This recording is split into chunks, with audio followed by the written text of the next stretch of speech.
Well, I don't really know how this is going to go because I feel like all the questions I was going to ask you were not yes or no questions. That's okay. I mean, so far I'm making sentences. You guys can hear, right? Yes. Okay. This could be okay. If I totally conk out, But one of the things I've been eager to ask you about is that naming fictional characters obviously is sometimes it's a lot of fun, sometimes it's really problematic. But one name that jumped out at me in the versions is that one of the kids' English professors is named Professor Salter. So, anything you care to say about that choice? that was my little joke to myself and an homage to a writer that I care a lot about, James Salter. And it's been more obvious than I expected it to be. Plenty of people picked up on it. James Salter's novels, Sport and a Pastime, and Light Years were very much inspirations for this book. I adore the novel Light Years, and the novel Sport and a Pastime has the same kind of narrator. I just completely stole the idea. Who stands outside the action, tells you about things he can't possibly know about, can't have witnessed, can never have seen, acknowledges that shortcoming, tells you he's putting it together from clues and observations, and asks you to believe him. You have to decide whether or not you're going to do that. Yeah. Can you take the mic from your meeting and try to use that? That would help. That's a question for the technical advisor. Oh, okay.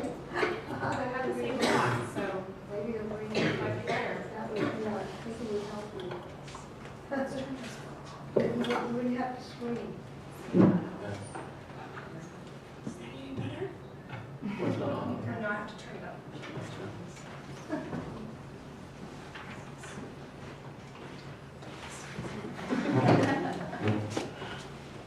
Oh, was it?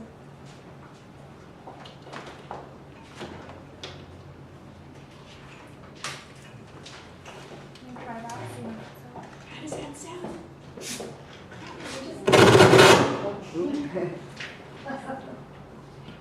If it sounds the same, it probably is for the other. Okay. Easier to hear.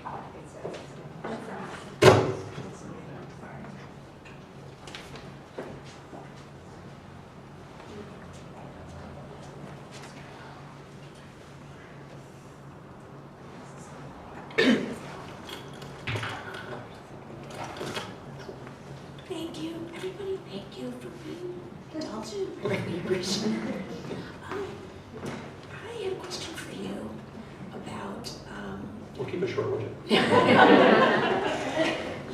you just presented your own book as being about a woman who has particular power to make powerful men apologize, and I've seen this power described in reviews as everything as just neutrally a power to a magical power. And there are times when I read the book as quite realistic, satirical fiction, and there are other times when it did seem to have a bit of a fable-like or magical aspect. I enjoyed that ambiguity. I didn't feel like it had to be decided one way or the other, but did you want that to be ambiguous, or was it more in one way or the other in your mind as you were reading? Yeah, I definitely wanted it to have a fable-like quality. To me, it's a book.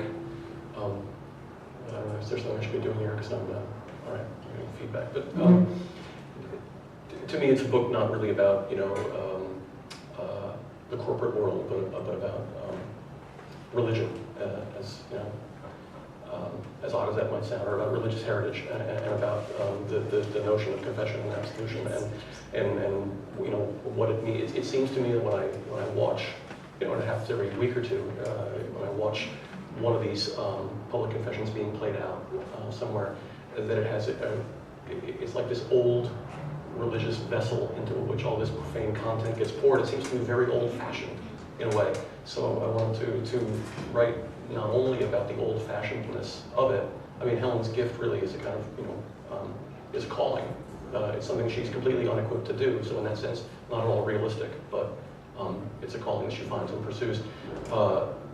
Not only to write about it, but also to find a form that reflected that idea. And so it's a short book. The action of it is pretty continuous to me.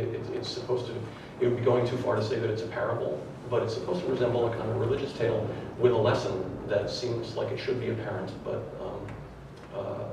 is also really open to interpretation. It's interesting that you saw it as having a lesson, because I thought it was quite open-ended. Well, a lesson in, like I say, in the sense that a biblical parable would have a lesson. It's something that people could argue about for thousands of years, hypothetically. But that, yeah, it seems like it should. There's no interpretation inside the story. No one ever stops and thinks. It moves too fast. No one ever stops and thinks about what they're doing and what it means. It's when the story's over, it's done, you think like, well, what the hell did that mean? Yeah, so that's what I wanted. Both in the book and in our real world, there's such an emphasis on the sincerity of the apology. How it absolutely has to be sincere, and yet you complicate it because some of the apologies are quite sincere, some are not sincere, some are sincere but totally mistaken. There's a character in the book who is apologizing for something horrible that he doesn't realize he didn't actually do. Right. And Helen says, well, if you didn't do that, you probably did something else. This becomes, as she says in the book at one point, there's a problem of scale, because when she starts out, at a very small time level where it's all one-to-one meetings, like with this, violent councilman, it works pretty well. But when you start dealing with institutions, then her own ability to gauge what's sincere and what's merely strategic, it falters a little bit, and but you realize if no one can tell the difference between abject sincerity and just strategic sincerity, then is there a difference at all? That was the most disturbing theme for me. Yeah, interesting. So I really Sport and Pastime is one of my favorite books too, and I really loved. I'm trying to remember what the great, remark somebody made was about how, we New York writers borrow, but really great writers steal. And it just makes the kind of triangle, the triangle that's the center of the versions, is so perfect for the world that you describe. Which, well, first of all, it's because it has to do with teenagers, whereas, Sport and Pastime takes place among grown people in the south of France. But the notion of, what drives Bruce to make up the story, and what drives him to the kind of the flights of language that we hear even in the excerpt that I read, is a kind of agony. It's the agony of being, kind of locked out of this magical world and of not even really knowing what you're talking about, right? Because he's too young and too inexperienced to really know what he's talking about, and so it kind of turns him into an artist. The other piece of that, when I talk about your particular setting of the story, is that it doesn't take place, at the current moment, but it takes place in a very specific historical moment, which is 1979. So can you say why, was that the choice all along, and if so, why? 1979, yes. For a really, really long time, I wanted to write about the 70s. Obviously it's been done, I'm not the first, but my sense of the 70s was my own, and I wanted to get it on paper, and I just felt it was this fascinating time when the sexual revolution had already been launched, but it was pre-Reagan, pre-AIDS, pre-STD obsession. It was sort of a brief window of time, and I've said this before, so forgive me if any of you have heard this before, but I always think about that Philip Larkin poem, and I always misquote it, but it goes something like, the sexual revolution started in 1963, which was rather late for me. I was born in 1963, and I just feel like I was born into the very beginning of something. Obviously, that's a little arbitrary. I could have been born in 1962 and felt the same thing, but I feel like certain people of my age, especially if they grew up in an urban place with certain kinds of parents, felt like sex was just kind of this birthright. It was all going to be like super great and super free, and it was just this fantastic thing that for some reason nobody in thousands of years had figured out, but it was great. All the repression is gone. And of course, life is more complicated than that, and So I didn't start out thinking I didn't necessarily want to write a boarding school book initially, but I did happen to go to boarding school, and this was a world I knew at that time, and I thought it was an interesting environment for its own reasons. Above all, the parentlessness of the place, the fact that you're very young kids were very hormonal on their own with in a way there's a lot of supervision, but in a way there's not. And Lots of rules, but no lots of parents. rules, but no parents, exactly. And I know you're a boarding school kid too, so. Just reading the word parials, actually, it was like a battle. So I realized that boarding school was actually a particularly extreme environment that encapsulated a lot of the things I wanted to talk about when it came to just recreating this 70s that I thought I needed to see on paper. Yeah. And as you said, it's a world that I know pretty well too. And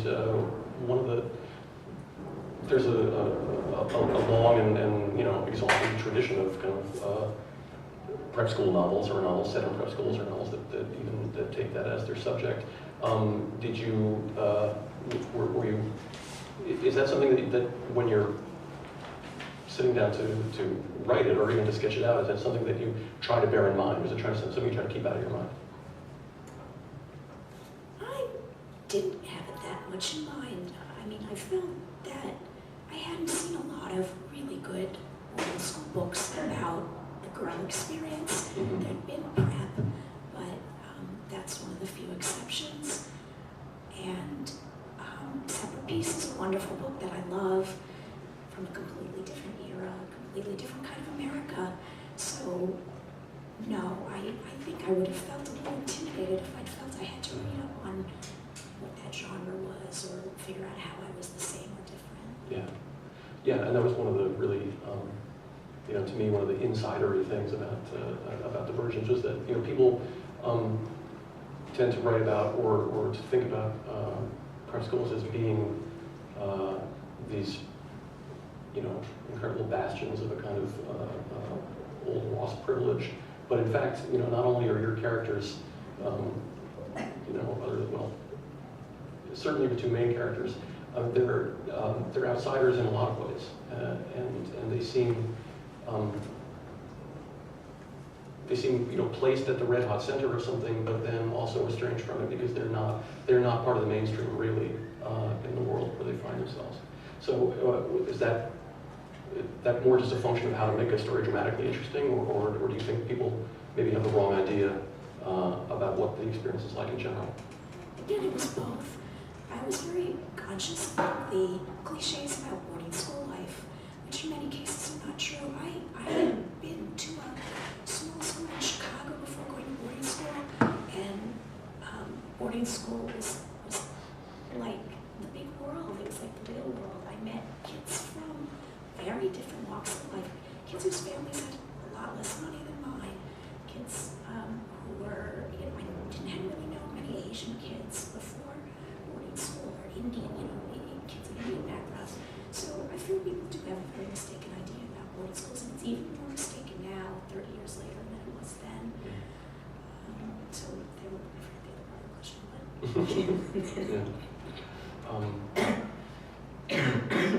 And so we talked a little bit about you're writing about all the things that you do know, but there's also one of the most impressive things about the novel is your ability to, character-wise or even point of view-wise, it's really the range of it is incredibly wide. The son is not only a teenage boy, but a Korean. In writing the book in a kind of, I don't know how you describe it, but like a detached first person, you're actually a woman imitating a boy, imitating a girl, right? At certain points. Was there any of that you found harder than any others? I guess one of the things I wonder is there's something in my own memory, there's something kind of flattening or unifying about the whole prep school experience. It tends to, you're so far away from home that you tend to be more like the other people there in some ways, than you would be in another environment. So were any of those particular challenges to you? Or is that just what writers do? I think it's what writers do. And for me, once I have the point of view, character, or the narrative stance, that sort of shapes the material. So I don't think I ever thought, oh my God, what if I don't really have it right about a Korean, male teenager? I thought, this is what Bruce says about a Korean male teenager, and that gave me kind of an out. I just always felt it was his story. I could throw that back at you for, the main character here. Is there any particular reason you decided to focus on a woman as that conduit for eliciting confession rather than a man? I don't remember anymore. It was always a moment. There was never a moment where I thought about anything. I mean, it was, part of it, I think, is that in my research about that world, most of the research that I do is not really like in-depth field first-person research. It's a lot of reading, and in particular, a lot of first-person reading. Basically, if I can find people who have self-published memoirs or something about their time in whatever world, that's gold, because you really want to pick up the kind of it's much less about facts than about a particular tone of voice or about a particular stance. And everything that I read about this bare knuckle world of crisis management, all guys, and so as with any dramatic scenario, I mean, if you just want to portray it, if you just want to describe it, then you talk about the people who are typical to it. But if you want to dramatize it, then you put somebody in it who is not typical there, who's somebody who's a stranger there. And Helen is a stranger there in almost every way. And I guess now that you make me think about it, her femaleness was a piece of that, because there was a kind of aggression that world had when she entered into it that I wanted her conspicuously not to have. I love that idea that if you choose an outsider, you illuminate the atmosphere better. Yeah. You choose a typical player. Yeah.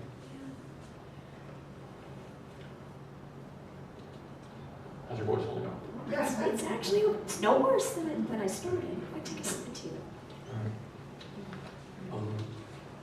Maybe it's a moment where we could turn it over to questions from the audience. Anybody has one?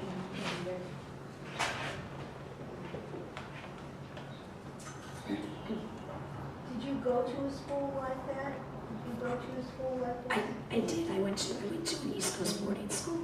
Yes. Yeah, it was quite formative. Yeah, as did I. And one of the great things, I mean, it's not all great, that experience, but one of the great things about the experience, and I'm sure I was not the only one who felt this, was that it's at an age where you're really vulnerable and self-conscious, and yet it's an opportunity, if you choose to, just to invent yourself completely. I had a lot of stuff at age 14 I was very happy to leave behind, and I think so did a lot of people there. It's a strangely, as much money as there might be behind that whole world, it's a strangely kind of socialistic atmosphere. Everybody lives in identical dorm rooms. You're not allowed to have a car. Everybody dresses like hell. I remember that, and this was a long time ago, I remember like the one thing that you were sort of embarrassed to get caught spending a lot of money on was your stereo. But other than that, it was all, other than that, you often had to get to know somebody pretty well before you learned what their life was really like over there. There was, like the East Coast boarding schools anyway, there was, I think, very much a Yankee strain of discretion, of non-showiness, which was interesting and yes, socialistic. Yeah. Would you not say that it's different today? I don't really know, but I have friends now whose own kids are going, and I don't sense that it's completely different. It's a much more porous atmosphere now. We didn't have phones. Obviously, we didn't have the internet. We were really completely cut off from our families. Your family could try to reach you on the phone, but they might never reach you. There was a payphone. There's a payphone in the basement. Yeah. You could ring for days. Yeah, you could ring for days. So a kid had to feel like in a generous mood and go pick it up and then feel like hearing then that might not happen. Now I think the kids are maybe much more tied to the influences of home, so it may be different in some ways.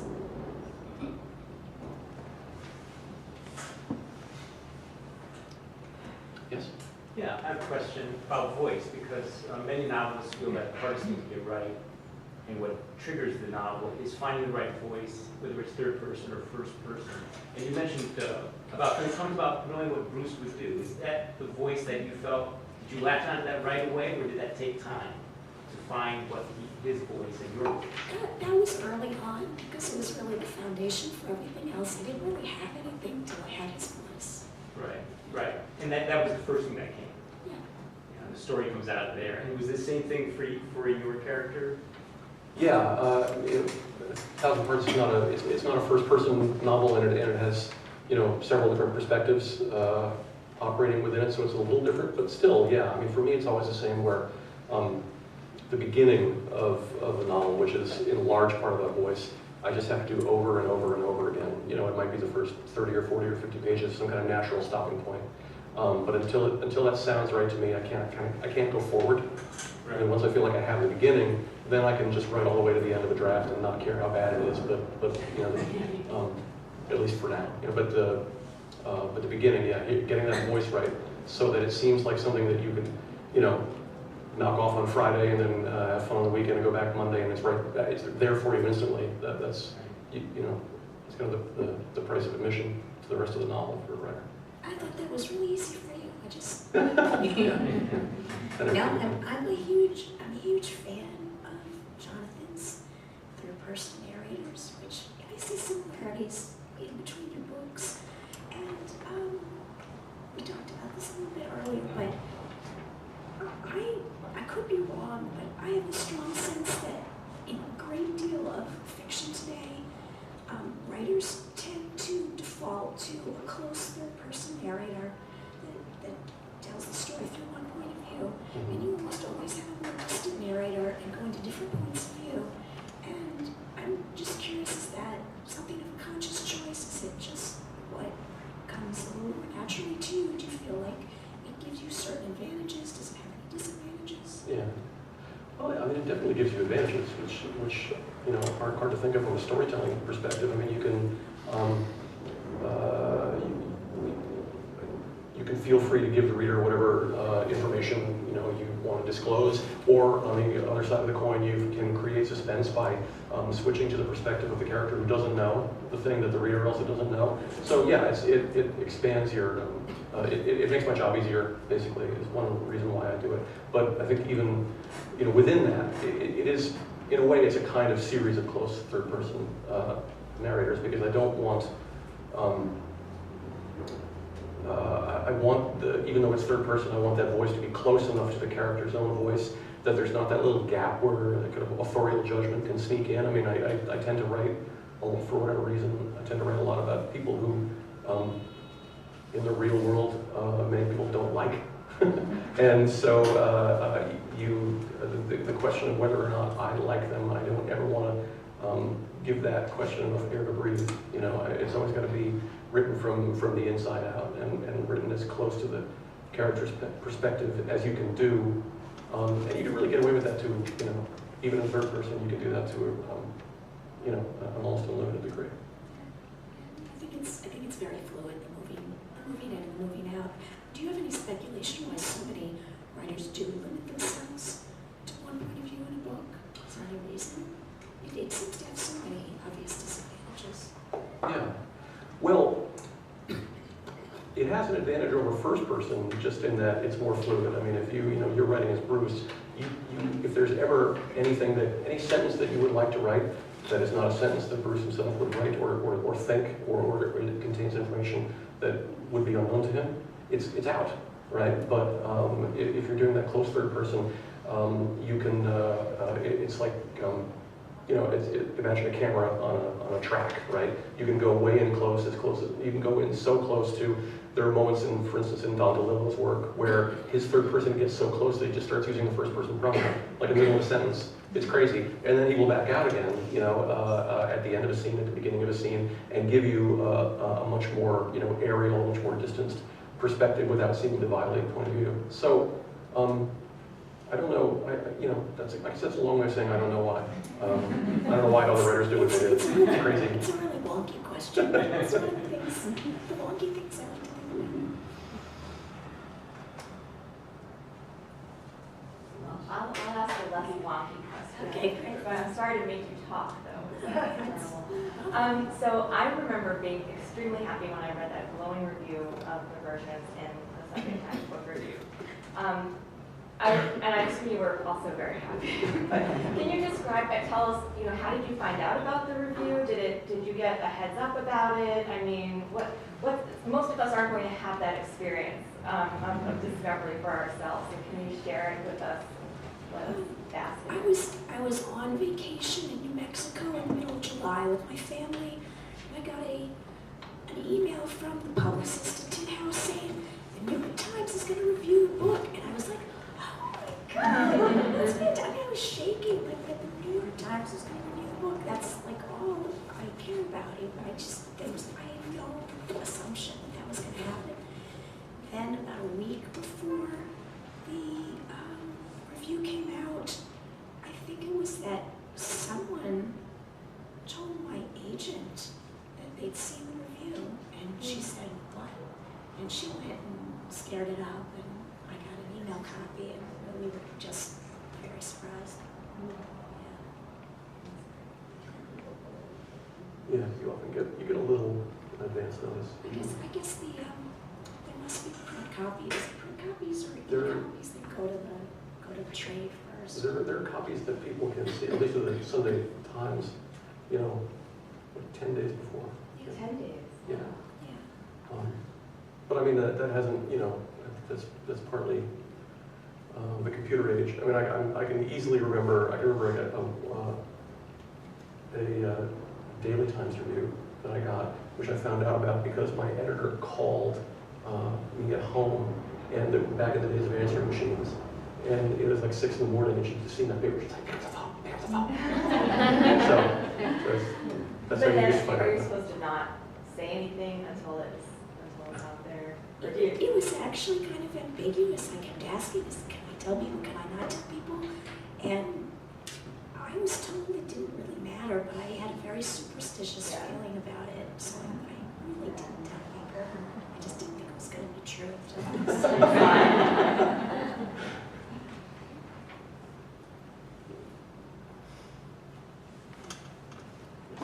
I know you mentioned James Salter, are there any other authors that you've read recently, both of you, that you have enjoyed? I always joke on this question.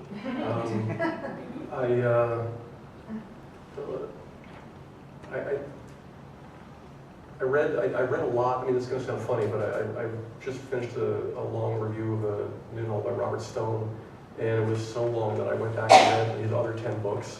So that takes a while. I mean, I feel like it's been a while since I read anything other than Robert Stone, but I recommend it. I've been reading a lot of books by people that I'm going to be doing readings with. So I read a few really terrific books lately. I read We the Animals by Justin Torres and The Unknowns by Gabriel Roth. And I'm trying to think, I do also those Black Christmas. You're such a good citizen. You actually read the books of the people that you're on. Yeah, I feel like I need to. I don't know, I feel embarrassed.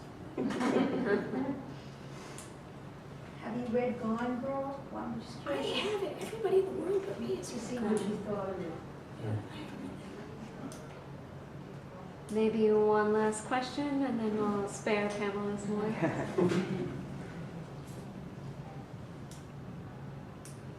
Last chance. I can, go ahead. Do you guys have any specific writing routines that you follow, or you have some sort of ritual that you do before you start your writing process? Just a fun question. I get my kids off to school in the morning. That means making lunch. That's basically all I do now. They're older. And then I try to shower, take a walk. I live near a state reservation, which is really nice, so I can take a long walk in the woods. And then I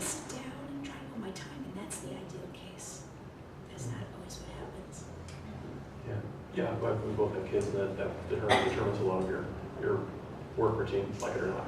But for me, my routine is just, at least when I'm in the middle of something, I just try to sit down at about the same time every day. And I don't give myself word counts anymore, or page counts, because some days just go better than others. And I've also learned that, you know, to keep writing when you know it's going badly, just because you haven't hit the word count yet, it just makes you feel bad, you know, even while you're, but that said, it's really important, you know, even if at the beginning of the day you feel tired or lazy or distracted or whatever, just to sit down and make yourself do it, because you can surprise yourself in good ways. And some days are great days, and you know, your kids come home from school and you look up and say, Jesus, is that the time? And other days, you know, it's 11:30 and you've written one page and you read it over and it's terrible and you just go to the movies. But as long as you just return to it, just make yourself return to it. It's kind of as much of a routine as I have. Thank you, Ben.